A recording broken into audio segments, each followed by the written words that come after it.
welcome everyone to Star Trek Trek, our ongoing journey through the episodes of Star Trek. We are on to Deep Space Nine with the Season 1, Episode 8, episode Dax. The only of all the episodes of all, Star Trek, this was one of them. this yes. absolutely was one. I'll start off before we go into our explanation of this series. This is the only episode in Star Trek that has its entire title named after a main cast member. There is not any episode in the 950 odd episodes of Star Trek that has a main cast member. Just got started on a high note. Episode called Harry. Yeah, there's the Search for Spock. Yes, but that is the Search for That was a Spock. movie. It's not just Spock. So this is There isn't an episode called Jean-Luc Picard. There is a series Data called Lord. Picard, but that's different. Anyway, this episode was directed by. It's got we got quite a good pedigree here.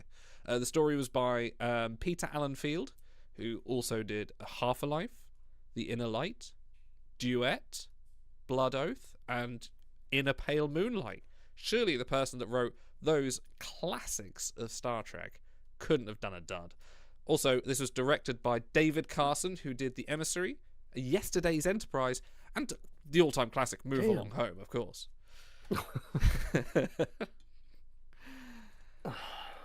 Go on, Otto. You know, I feel like... Just remember, this is a review, not a trial. That's right. Say that about 8 more times in the next okay. 20 minutes, just so everyone remembers. I feel like this episode committed the cardinal sin of being boring, because we've reviewed some bad Star Trek, but it was fun to riff on. It was fun to watch once, and it was fun to talk about. This is none of those things. It was not fun to watch. We're probably going to have a little bit of a moan, so, you know, if you feel like skipping that, don't, because we need the views desperately. But this is just such a nothing happening episode. Like you mentioned, they mentioned it's not a trial like 8 times, which means there's no stakes to this. You know, even if Tandra wins, they're going to go back and have the real trial. Terry is given off 0 the entire episode. She gives like a faint smile when confronted by her former lover. You know, when Sisko's yelling at her, she gets to like talk softly and slowly and gives a faint smile. And it's like there's nothing happening. I was more interested in the 5 seconds that Quark and Odo had at the beginning than I was with any of the trial stuff. This entire episode was just close-ups, and we're just getting nothing from anybody.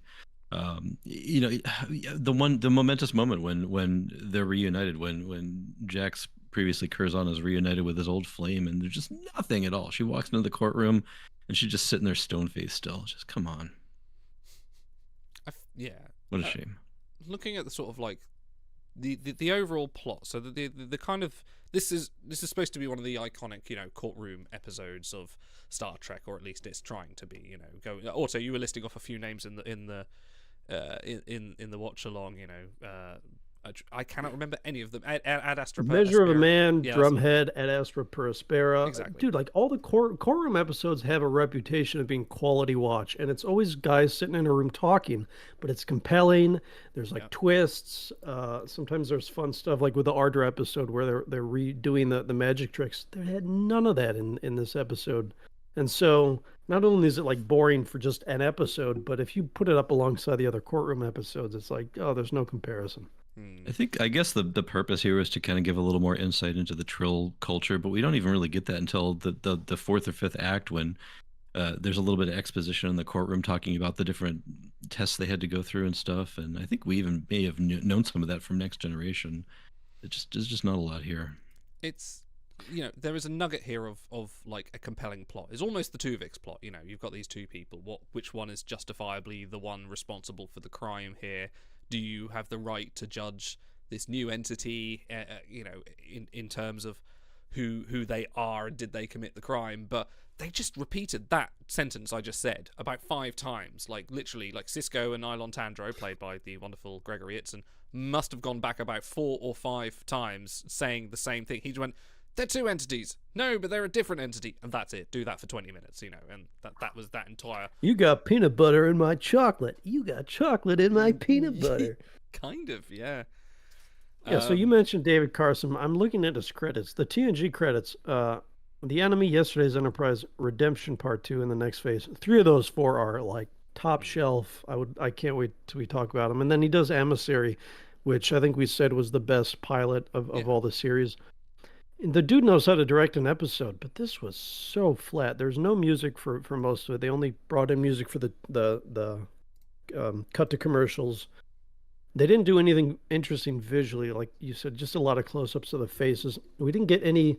Actually, the one redeemable thing was that they held this not trial in Quarks of all places, which they have a logical reason for, supposedly, which we'll get to in a second. But actually, that visual distinctiveness. Can you imagine if it was just like in a one of those rooms where they have, what's that episode where Worf's on trial and it has like a table Rules and of Engagement, yeah. is that the one? Just in one of the conference rooms, that would absolutely suck. So at least this, we get a little bit of dimension and light in that scene. But dude, it was just bad direction, bad story. But you got to do something to spice it up. So another fun fact: this was also co-written. The teleplay was co-written by DC Fontana, legendary name in Star Trek, who, if you know, wrote a lot of TOS episodes like This Side of Paradise, Journey to Babel. This was her only credit doing anything for DS9, and this was actually the last Star Trek script she wrote, which is such a disappointing way to end your, like, such a legendary person in Star Trek, that this is kind of like the last thing she wrote. Well, at least it was unique, though. This was a bespoke script, so this could have only been done with Dax. So, and some of the other DC Fontana credited scripts that we've seen have just been holdovers from TOS and things that were just left over. I mean, she also wrote Charlie X, so you can judge that for what it's worth. But I'd rather watch Charlie X at this point. I'm not saying it's a better episode, but I would rather watch more it to look at. Like in lieu of what we've been doing with the Twilight Zone, but in a kind of like a last 5 minutes, the things I would change in this episode, like I would definitely make that courtroom exhilarating. I think was it you, Dan, or was it you, Otto? We were watching along and you said like the plot needs something, time to race against. This needs to have like, because there is a further episode further down, and I think it's in season 2, where Dax has a symbiont removed. And she needs to, they need to get it back before she dies and is plugged into a new host. This needed something like that. The symbiont needed to be extracted, and they needed to have this courtroom scene. They need Batman running around with an enormous bomb. Essentially, yeah, you need the man running around with the bomb to add some tension. But yeah, it needed that. But it was just a case of like, but cranky arbiter turns up and goes, "Why the fuck am I here?" Sort of like has exposition for the entire audience during this episode. She was probably the best character in totality out of all the. We definitely get. But I'm thinking probably the story would have been more fun as a book. I feel like where your imagination can fill in the gaps. Because there's there's a lot of filler, but you have a good sci-fi conceit here. Can you separate the one into two? We get a good look at the Trill, and then you get a decent twist at the end with Fanula Flanagan, Professor Flitwick, yes. Yeah, comes and says, he was in my bed. So there's some elements here that I think would make a fine story, but just the jump to screen was so. They needed something. They didn't do. Outside of Quark's part, like I said, we're going around and around like they were with the script, like because there's just not much to say. Well, there's a few other little bits. I mean, we've got, obviously I mentioned we've got Gregory Itzen in this, so he's played quite a few recurring people on Star Trek. You'll see him in episodes. Now you've seen him once, you'll see him everywhere. Obviously we mentioned Fanula Flanagan, Fanola Flannel, who is also Juliana Tainer and Ambassador Villar from Enterprise. Does she even have a 45% set? Oh wait, hold on, I'm checking Big Book. I'm sure she does. Timelines Talk is on Wednesday. Also had Anne Haney. Oh, she's up to 2. Okay, there you go. That's good. Glad. Okay. But one of them is Eng featured, so you're not going to take her long. Anne Haney, who you might recognize as the wife of Kevin Uxbridge, Rishon Uxbridge, in The Survivors, a TNG episode. And she was in Mrs. Doubtfire, the scene where he gets the cream pile over his face. 1 lump of 2, and it drops into the tea, and he hands it to her. She's a social worker there. You can always rely on you to pick out people who have played in a bit part from 1993 movies. Yeah, that's what I watched growing up. Very specific. Also, Robin Williams is a national treasure. Which, by the way, he was going to be. Oh, he was. He was going to be in TNG as what's the name of the written for him, didn't they? Yeah, the one where the inventor comes back from the past and tries to steal their stuff. Yeah. Rasmussen, yeah. I think that was going to be a part for for Morgan Mindy's star there, but he didn't end up making. I think he was recording Hook at the time. That's why he couldn't make it. But... Probably would have worked out better, but there we go. Sorry, I'm trying to talk about anything but this episode. That's fine. I am going to talk about this episode. Richard Lineback also starred as the Trill defendant. He's been in a couple of extra episodes of Star Trek, but I pointed her out specifically because I think like we rag on Dax for having zero emotion in this episode and just basically sort of like being a statue in the corner. I think he was even worse because he was just very straight faced, just like, yes, I am here and I am reading my lines. It was very, you know, when he's being interrogated, there was zero elevation of any kind of emotion or, you know, considering this was a hearing, not a trial, it was very subdued. I've seen trials with more gusto to them.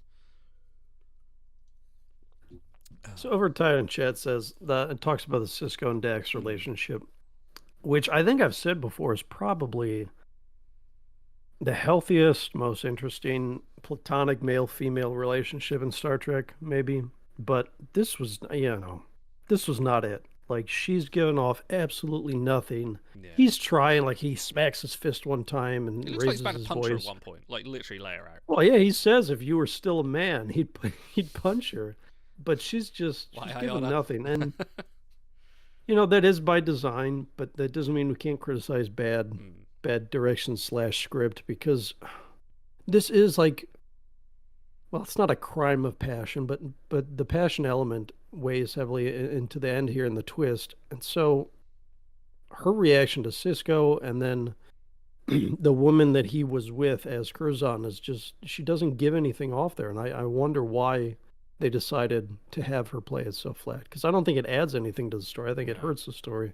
And when we were watching Log Overtide, pointed out that they were trying to portray Dax as more kind of Spock or Data, like very analytical, very scientific, very aloof. But they slowly they mentioned as well that Curzon was known for drinking and debauchery, and no, Jadzia is none of these things. But we know from hindsight that actually she is. She very much is. But that's the irony, is because Spiner, even as an android, gives off more emotive responses than Dax did in this episode. Yeah, I don't really want to put a lot of the blame on Terry Farrell's shoulders, because speaking, I've been listening to the Delta Flies podcast, and she talks about sort of the difficulties in the early days where they didn't really, she got thrust into the role quite late, as Emissary was filming, she got cast.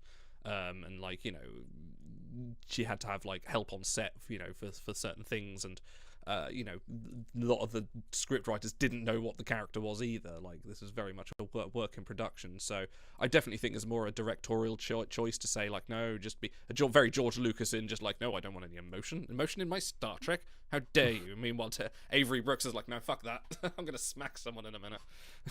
This thing, though, it's more than that. This thing just plays like some sort of German play or something. It's just so austere and dispassionate, and you're right. There was a crime of passion, right? Yeah. And just we're not getting anything. So actually, not to criticize the actors or actresses for under delivering. I mean, they're all professionals, presumably, and maybe early on we can give them a pass for not having fully fleshed out their characters, especially Terry. But do you think they knew this was a stinker? Do you think they knew that there was just not much to do here, and okay, I mean, whatever, we just stand up and stand in the light here and act wooden and go exactly where they told us to sit and deliver these lines, and let's collect a paycheck. I think they were very happy on the producer side that this was going to be a cheap episode. I think that's what a lot of inference was going to be, is we just got to put some makeup on about 5 people and we're good.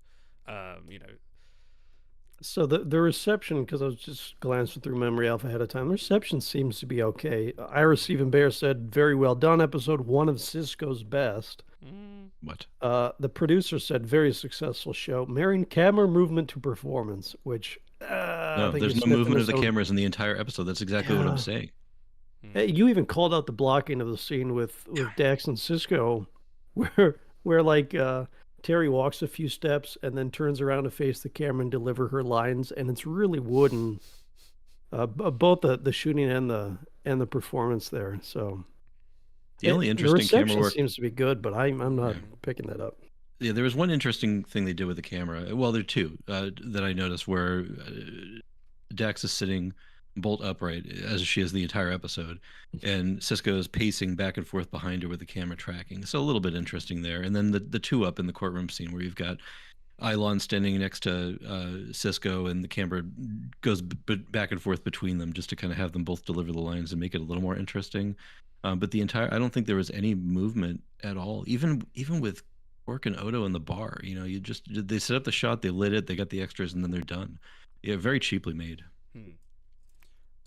Do we want to talk about how much of a creep Bashir is for another episode? Because just the opening of this episode with yet another attempt to flirt with Dax, and then like she goes, "Oh no, I'm going to go back," and he literally sits there and ponders, like, she asked me not to escort her home, but she didn't order me. That was To my fellow neckbeards out there, if a woman says no, that doesn't mean try harder. That means no. So yeah, it's no.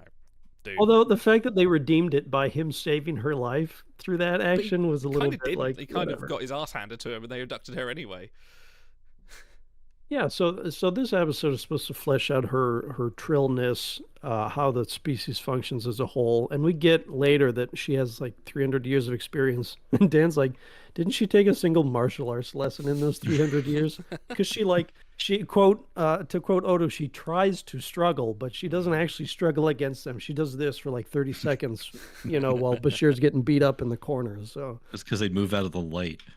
They went any more than that.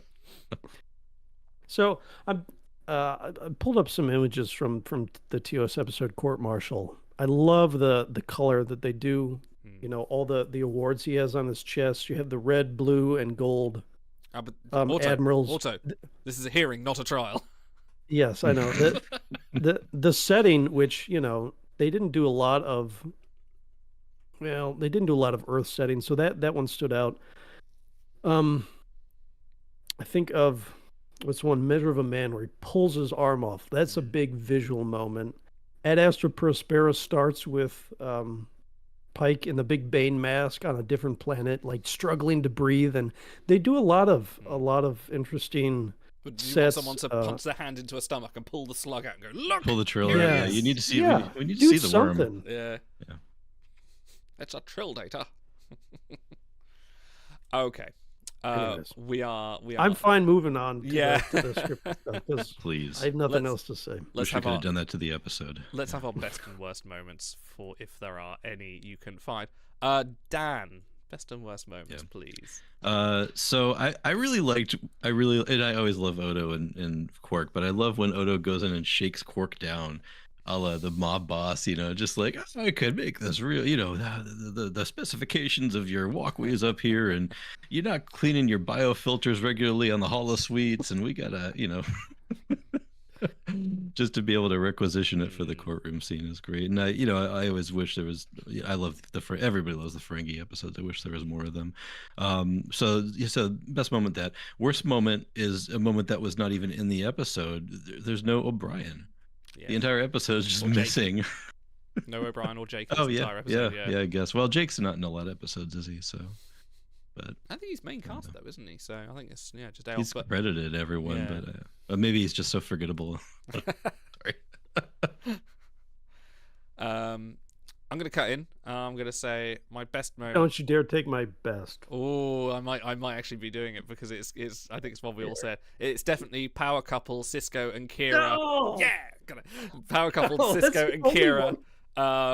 Interrogating. Who are they talking to? I can't remember what they were actually saying. I was just impressed. It was Tandro. That's right, Tandro. And how they were both talking to him, basically just going back and forth, and like he goes like, I don't need to speak to her, and Cisco goes, no, she's my first officer, and she just had that shit-eating grin. It's like, haha, I'm gonna take you to fucking town now, mister. No, that was definitely my best moment. I kind of really enjoyed that. I want more of that, and I think Dan, you mentioned that like it's nice to see like the chemistry between Cisco and Kira, like being the sort of the 1-2 of DS9 here, as opposed to sort of like the opposing couple that they were at the start in the Emissary. But I think my worst moment is Bashir.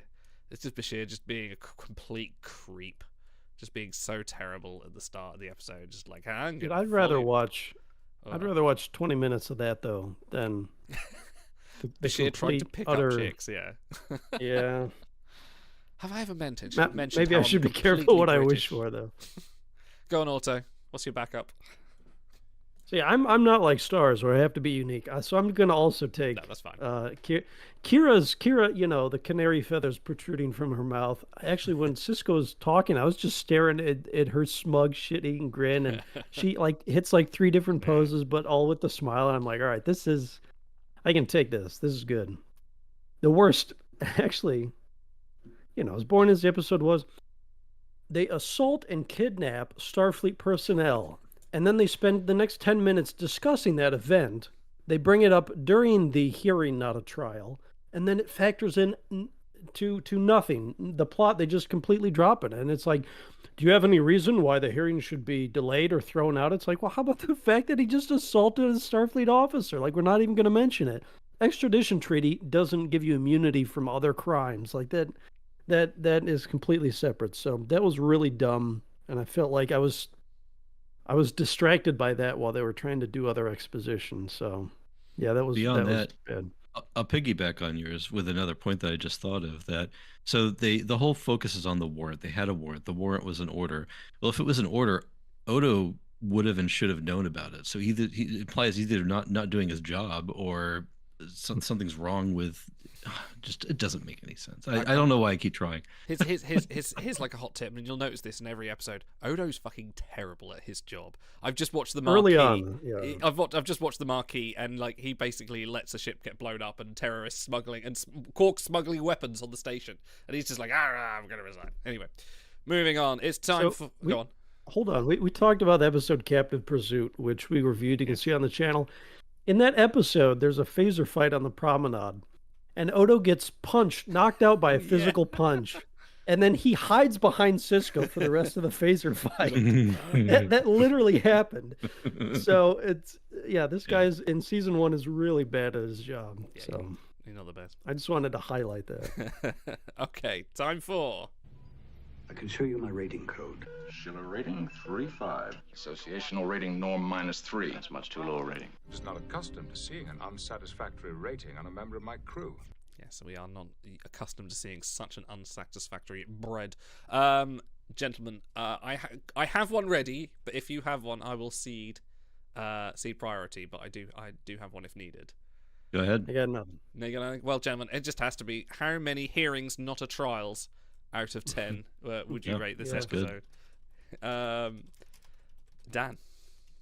Yeah. So I started out with a 6 on my pre-rate, and I don't know why. I don't know what I thought this was. I was remembering the wrong episode, I guess. You even said season 1 is better than you remember. Man, every time I watch it, I flip-flop, I guess. I got to immediately dock at a point for Bashir right out of the gate just being misogynistic. And then on top of it, having Dex be a shrinking violet when she's got captured just is another -1. And then Do you the see final her face one, when she walks off, when they finally bring her back and she walks out, she's like smiling, she's like, I've had a good time. And then she goes, oh wait, no, I'm she looks like she's drugged or something. Yeah. That was weird. It's really strange. So they reused the same conference room set like 3 different times for captain's quarters and Jadzia's quarters. They drag in the thrift shop there and set them up on shelves for that, and just just so little to look at, so little to listen to. To your point, Otto, no music in the episode. I wish there was something to sink my teeth in. I wish there was something more sci-fi than just talking about sci-fi in this episode, and having, I'm gonna bring it down to a 2. I'm so disappointed. Yeah, go on, Otto. DC Fontana's final penned episode, not a good way to go out on. Which, like I said, it may have read better on the page, because I think a lot of the boringness comes from the music and the direction and the performances. So, yeah, I think I'm on board with that, because Captive Pursuit was like they walked through airlocks for 20 minutes, but there was more to look at in that episode. I think it's the cardinal sin of being boring, because there's some bad episodes that are offensive, but you have a better time watching them than we had watching this one. I'll match your 2. I'll give a half a point for God, I can't remember. It's so bad. Half a point for the technical, precision is too strong, but like they pulled stuff off. There weren't any big gaffes or flubs. And I forget the other half a point. It was so boring an episode, but it wasn't offensive. And well, I can't even say that because Bashir was like, "Oh, I cringed at that." Like Yeah, Roddenberry's it's last just gasps. He's like, I Yeah. don't approve of They this series, but here I am. Yeah. They reused the ship model, reused the matte shot. Like, oh Yeah. man. even Everybody did Itzen, who I adore. Like, watch some of his other stuff. Watchmen 24 is unbelievable. But this was just like, aside from a few smug smiles from him, he didn't do much either. So. Yeah, I'll go with a flat too. I think once you get into the ones, that's like Yeah, you gotta be careful. it becomes legendary status, and this was a little more forgettable. So Yeah. I will see your twos. two trials, not a Trials. what was it? Yeah. Hearing's not a trial. Two So hearings, not a trial. out of 10. I will also match your twos and call the bet there. That is 2 from myself as well. Again, there was a nugget of a good story in here. There was something that would match Measure of the Man or Tuvix, or something there to what defines a person, what is sentient life in this alien being. But they just kind of squandered it, and they kind of didn't have anyone fighting any corner with any kind of passion.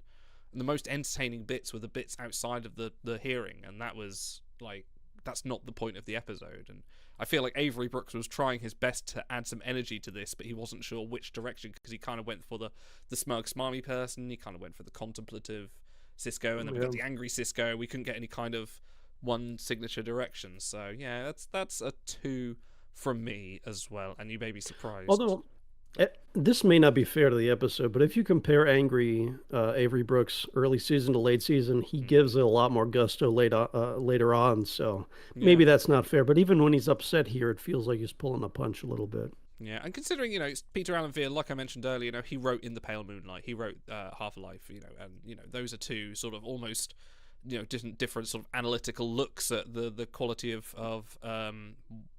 what is sentient, what is being a person about, what is struggling with identity in certain ways. It's a shame that maybe he wrote this with better intentions, and the teleplay and the director took it in a bit more boring direction. But on that note, you may be very surprised to know that we have averaged a 2, considering we all voted 2 on this. Just have to mention. Did you use your spreadsheet to figure that out? I did have to check.